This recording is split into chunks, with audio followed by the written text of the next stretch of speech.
Welcome friends. आज की educational video presentation का शीर्षक संबंधित है बीए बीकॉम ऑनर्स अंग्रेजी, बीए ऑनर्स राजनीति विज्ञान, साथ ही बीए ऑनर्स अर्थशास्त्र के जेनरिक इलेक्टिव सब्जेक्ट इतिहास सेमेस्टर 1 से। हमारी पुस्तक का नाम है दिल्ली, प्राचीन काल से प्रारंभिक आधुनिक इतिहास के निर्माण तक। और आज का हमारा टॉपिक है शाहजहानाबाद की वास्तुकला। प्रश्न: शाहजहानाबाद की वास्तुकला का वर्णन कीजिए। उत्तर: भारतीय परिदृश्य में मुगल बादशाह शाहजहां और उनकी वास्तुकला को सुरक्षित रूप से सबसे प्रेरक और उत्कृष्ट प्रकार के रूप में कहा जा सकता है, जिसकी हमेशा प्रशंसा की गई है और होगी। शाहजहां की कृति ताजमहल एकमात्र ऐसा कारक नहीं है जो इसके लिए जिम्मेदार है, क्योंकि बादशाह की कलाकृतियों केवल ताज की भव्यता तक ही सीमित नहीं है, और यह निश्चित रूप से एक अतिशयोक्ति नहीं है, बल्कि शाहजहां का समर्थन है। मुगल वास्तुकला की शैली केवल एक खामोशी है। वास्तुकला के संदर्भ में मुगल शैली बहुत अधिक सघन और आश्चर्यजनक रूप से जमी हुई थी जब शाहजहां ने पहले से स्थापित शैली को अपना स्पर्श दिया था। शाहजहां की स्थापत्य कला को और अधिक परिचय की आवश्यकता नहीं है। वास्तव में वह अपने नाम पर समर्पित एक पूरा शहर बनाने के लिए आगे बढ़ गया था। शाहजहानाबाद, जैसा कि इसे स्वीकार किया गया था और सम्मान दिया गया था, इस मुगल शासक की वास्तुकला की उत्कृष्ट कृतियों में विशेष उल्लेख के योग्य है। शाहजहानाबाद की वास्तुकला एक गहन आनंदमय और अलौकिक सृजन का समूह था, जिसे एक शहर के रूप में अपने शानदार आकार के कारण पृष्ठों में विस्तृत करने की आवश्यकता है। वास्तव में मुगल स्थापत्य ढांचे में शाहजहानाबाद की वास्तुकला, महल या किले भी शाहजहां जैसे व्यक्ति के अधीन वास्तव में आश्चर्यजनक प्रमुख हैं। शाहजहानाबाद की वास्तुकला बहुत हद तक युवा शाहजहां और प्रभावशाली पुरुषों के संरक्षण में एक परिष्कृत शासक के रूप में उनकी परिपक्वता से जुड़ी हुई है। शाहजहानाबाद, जिसका शाब्दिक अर्थ शाहजहां का निवास है, केवल एक किलेबंद महल नहीं था, बल्कि एक पूरी दीवारों वाला शहर था, जिसे नई मुगल राजधानी के रूप में बनाया गया था। इसका निर्माण भारत में कई पुराने इस्लामिक राजवंशों की राजधानी पुरानी दिल्ली के वर्तमान स्थान पर किया गया था। दिल्ली के पुराने मुगल केंद्र के उत्तर में शहर को एक गढ़वाली पहाड़ी के बगल में यमुना नदी की ओर मुख किए हुए एक झांसे में बनाया गया था, जिसे जहांगीर के समय में नूरगढ़ के नाम से जाना जाता था। 1637 की शुरुआत में शाहजहां ने अफसोस जताया था कि आगरा और लाहौर ने राजशाही समारोहों और जुलूसों के लिए अपर्याप्त स्थान प्रदान किया था। 2 साल बाद, सन 1639 में, शुभ रूप से चुने गए क्षण में, शाहजहानाबाद की नींव रखी गई। शहर और महल की योजना उस्ताद हामिद और उस्ताद अहमद द्वारा डिजाइन की गई थी, जिनमें से कोई भी शहर को पूरा होते देखने के लिए जीवित नहीं था। दिल्ली के गवर्नर गैरत खान को नवनिर्मित शहर का पर्यवेक्षक नियुक्त किया गया। बाद में मकरमत खान ने गैरत खान की जगह ले ली और यह उनके अधीन था कि परियोजना का बड़ा हिस्सा सन 1648 में पूरा हुआ। जब शहर आखिरकार एक पूर्ण चक्र में पूरा हो गया, तो इसमें कुछ भी अपर्याप्त, अधूरा, अस्पष्ट या अजीब नहीं लग रहा था। शाहजहानाबाद की वास्तुकता अपनी पूर्णता में इतनी परिपूर्ण और रमणीय थी कि यह अभी भी भव्यता के साथ खड़ी है। अपनी अधिकांश अन्य वास्तुशिल्प परियोजनाओं की तरह शाहजहानाबाद की वास्तुकला और इसकी परिपक्वता में सक्रिय रूप से शामिल था। वास्तव में शाहजहां ने न केवल डिजाइन की स्वीकृति में, बल्कि चल रहे निर्माण में भी भूमिका निभाई थी। बादशाह कई बार उस स्थल का दौरा किया करते थे, योजनाओं में उपयुक्त परिवर्तन का आदेश देते थे और श्रमिकों को उनकी प्रगति के लिए पुरस्कृत करते थे। 1647 में शाहजहानाबाद की अभी भी चल रही वास्तुकला के स्थल का दौरा करते हुए सम्राट ने अगले वर्ष के भीतर विशेष किले को पूरा करने का आदेश दिया था।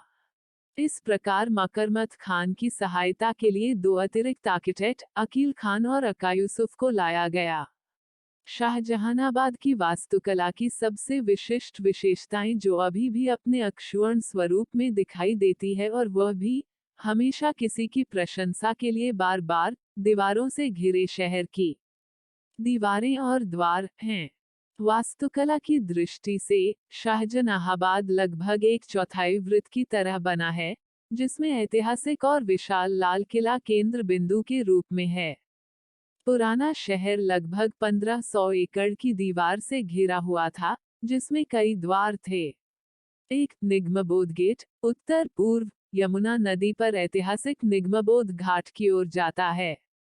2 कश्मीरी गेट उत्तर, 3 मोरी गेट उत्तर, 4 काबुली गेट पश्चिम, 5 लाहौरी गेट पश्चिम, 6 अजमेरी गेट दक्षिण पूर्व गाजिउद्दीन खान के मदरसा और कनॉट प्लेस की ओर जाता है। 7 तुर्कमान गेट दक्षिण पूर्व पास में शाहजहां से पहले के कुछ अवशेष है, जो हजरत शाह तुर्कमान बयाबानी की कब्र को शामिल करते हुए दीवारों के भीतर बंद थे। 8 दिल्ली गेट दक्षिण फिरोज शाह कोटला क्रिकेट मैदान की ओर जाता है और जो दिल्ली का पुराना निवास स्थान था। मूल रूप से मिट्टी से बनी 12 फीट चौड़ी और 26 फीट ऊंची आसपास की दीवारों को 1657 में लाल बलुआ पत्थर से बदल दिया गया था। मुगल काल के दौरान गेट को रात के समय बंद रखा जाता था। वे दीवारें काफी हद तक लंबे समय के लिए गायब हो गई हैं, लेकिन अधिकांश द्वार अभी भी मौजूद हैं। घरों की सघनता के कारण पुरानी दिल्ली की बस्ती अभी भी एक आदर्श उपग्रह छवि में पहचानी जा सकती है। शाहजहानाबाद का सबसे बेशकीमती अधिकार और दूर से स्पष्ट रूप से दिखाई देने वाला लाल किला भव्य रूप से चक्करदार वास्तुशिल्प शिखा के रूप में नामित किया जा सकता है। लाल किला अप्रैल सन 1648 में शाहजहानाबाद की वास्तुकला के लिए अभिन्न रूप से समर्पित था। इसकी इमारतें, विशेष रूप से पब्लिक ऑडियंस हॉल, ऐतिहासिक दीवान आम, जहां बहुत अधिक उत्सव मनाया जाता था, को सोने की कढ़ाई वाले वस्त्रों से भव्य रूप से सजाया गया था। चांदी और मोती, शाही घराने के सदस्यों को भारी मात्रा में धन, बहुमूल्य जवाहरात वाली तलवारें, हाथी और अन्य खजाने वितरित किए गए और शाहजहानाबाद की उत्कृष्ट वास्तुकला के पीछे पर्यवेक्षक मकरमत खान सहित कई कुलीनों को रैंक में वृद्धि से सम्मानित किया गया। यह किलाबंद महल, जिसे वर्तमान में दिल्ली के लाल किले के रूप में स्वीकार किया जाता है, योजना में अजीब और शानदार ढंग से अनियमित है, लेकिन आकार में अनिवार्य रूप से आयताकार है। लाल बलुआ पत्थर की दीवारें, परिधि में 3 किलोमीटर से अधिक, लगभग 125 एकड़ भूमि को घेरती है। किला शाहजहानाबाद के पूर्वी किनारे पर स्थित था, जो नवनिर्मित शहर पर हावी था। किले के पूर्व में, इसकी दीवारों के ठीक परे, यमुना नदी, इसकी शेष 3 तरफ की दीवारों से परे, रईसों, उच्च कोटि की महिलाओं और शाही परिवार के सदस्यों ने बाजार, मस्जिद और उद्यान प्रदान किए। शाहजहानाबाद को वास्तुकला की दृष्टि से विभिन्न क्षेत्रों में विभाजित किया गया था। उनमें प्रमुख अदालती हस्तियों ने महलों का निर्माण किया, जिसमें शाही महल, आवासीय भवन, साथ ही उत्पादन की सभी इकाइयां शामिल थीं, जो कि अंदर व्यापक घरेलू सेवा के लिए आवश्यक थीं, यहाँ तक कि दाराशुको, प्रत्यक्ष उत्तराधिकारी को, महल के बाहर नदी के किनारे निवास करने के लिए जाना जाता है।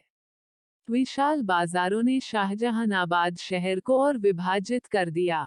सबसे महत्वपूर्ण में से एक लाल किले जो लाहौर गेट के पश्चिम में स्थित था, जिसे वर्तमान में चांदनी चौक के रूप में जाना जाता है, भी महत्वपूर्ण है। ग्रंथों से संकेत मिलता है कि चांदनी चौक को एक केंद्रीय नहर के दोनों ओर समान स्तंभ वाली दीर्घाओं द्वारा बनाया गया था। इन बाजारों में और उसके आसपास निर्माण करना प्रमुख दरबारी महिलाओं का विशेषाधिकार था। इस बाजार के ठीक उत्तर में, शाहजहां की सबसे बड़ी और सबसे प्यारी बेटी, जहांआरा बेगम ने साहिबाबाद के रूप में मान्यता प्राप्त एक बगीचे का निर्माण किया था, जिसका उपयोग सबसे अमीर व्यापारियों के लिए सराय के रूप में किया जाता था। चांदनी चौक के साथ, शहर के लाहौर गेट से दूर नहीं, फतेहपुरी जहां बेगम ने, शायद शाहजहां की तीसरी पत्नी ने आगरा में जहांआरा की जामी मस्जिद के समान एक मस्जिद बनवाई थी। इस क्षेत्र पर प्रभुत्व रखने वाली यह विशाल संरचना लगभग सन 1650 के लगभग महल के अधिकांश समय के रूप में पूरी हुई थी। दरबार की एक प्रभावशाली महिला सरहिंदी बेगम ने शाहजहानाबाद की वास्तुकला को पूरा करने के लिए एक छोटी लाल बलुआ पत्थर की मस्जिद प्रदान की थी। अकबराबादी महल, जिसे आमतौर पर शाहजहां की पहली पत्नी के रूप में पहचाना जाता है, को शाहजहानाबाद के दक्षिण भाग में एक दूसरे प्रमुख बाजार में एक सराय और एक प्रभावशाली मस्जिद प्रदान करने के लिए जाना जाता है। शाहजहानाबाद की वास्तुकला, जैसा कि अब काफी स्पष्ट हो सकता है, काफी रंगीन थी। बाजार, किले और दीवारों वाली ऊंची इमारतों, जिसमें मस्जिद भी शामिल हैं, की एक सार्वभौमिक भावना के समान थी। 2 मस्जिदें शाहजहां ने अपने शाहजहानाबाद के लिए प्रदान की थी, जो दरबारी महिलाओं की तुलना में समान लेकिन भव्य भी थीं, जो शाही उपस्थिति का प्रतिनिधित्व करने के लिए एक समान शैली की धारणा को रेखांकित करती हैं। एक ईदगाह थी, जो सन 1655 में पूरी हुई थी। यह शहर की दीवारों के बाहर स्थित थी, जहां ईद की नमाज के वार्षिक उत्सव के लिए एकत्रित हवनदाली विशाल भीड़ के लिए पर्याप्त भूमि उपलब्ध थी। वर्तमान समय में, इसे पुरानी ईदगाह के रूप में स्वीकार किया जाता है, हालांकि इसके एक बार प्रभावशाली लाल बलुआ पत्थर के अग्रभाग के बहुत कम अवशेष है। दूसरी और अधिक महत्वपूर्ण और स्मारकीय मस्जिद शाहजहानाबाद की जामी मस्जिद थी, जो लाल किले से थोड़ी दूरी पर शहर के अंदर स्थित थी। इसे आज भी पुरानी दिल्ली की पौराणिक जामा मस्जिद माना जाता है। तो कुल मिलाकर इस प्रस्तुति में हमने शाहजहानाबाद की वास्तुकला से संबंधित जानकारियां प्राप्त की। प्रस्तुति समापन। आपका धन्यवाद। Disclaimer: This notes has been made after a lot of research, yet the accuracy of the answers may vary. The author assumes no responsibility or liability for any errors or omissions in the content of this notes.